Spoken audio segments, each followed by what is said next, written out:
देश में मौजूदा स्वास्थ्य मुसीबत के चलते मोदी सरकार चौतरफा घिरी हुई है। भले ही सरकार ने देश में अनलॉक मोड की शुरुआत कर दी है, बावजूद इसके अर्थव्यवस्था की चुनौती से पार पाना सरकार के लिए आसान नहीं है। और अब जिस तरह से देश में मामले बढ़ रहे हैं, वो भी सरकार को परेशान कर रहे हैं। वहीं इन तमाम मुश्किलों के बीच बेरोजगारी दर पर CMIE की रिपोर्ट सामने आई, जिससे मोदी सरकार को थोड़ी राहत जरूर मिली है।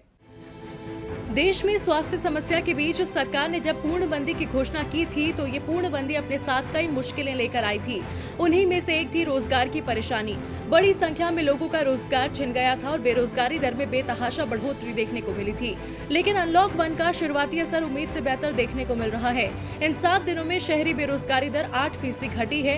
ये खुलासा हुआ है CMIE यानी centre for monitoring Indian economy की रिपोर्ट में। जो बेरोजगारी दर 25% से ऊपर पहुँच गई थी, अब उसका शहरों में राष्ट्रीय औसत 17.51 है, तो गाँव में 17.71% है।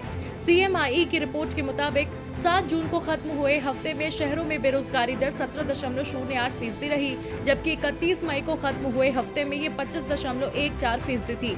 पूर्णबंदी के बाद ये पहला मौका है जब बेरोजगारी दर इतनी कम दर्ज हुई है।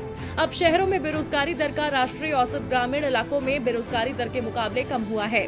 हालांकि ग्रामीण क्षेत्रों में कोई सुधार देखने को नहीं मिला, लिहाजा उम्मीद जताई जा रही है कि आने वाले दिनों में मनरेगा के तहत रोजगार मांगने वालों की संख्या बढ़ेगी। अब भले ही तमाम मुसीबतों के बीच मोदी सरकार के लिए बेरोजगारी पर थोड़ी राहत भरी खबर सामने आ रही हो, लेकिन अभी मुसीबत चली नहीं है, क्योंकि अब एक निश्चित गिरावट के बाद बेरोजगारी का आंकड़ा ठहर जाएगा, क्योंकि बड़े पैमाने पर सूक्ष्म, लघु और मध्यम उद्योग बंद हो गए हैं या फिर उनका काम ठहर गया है।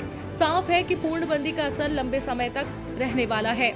ऐसे में अगर आगे भी कंपनियों के बंद होने का सिलसिला जारी रहा, तो मोदी सरकार के लिए बेरोजगारी से निपटना आसान नहीं होने वाला। DB लाइव की रिपोर्ट।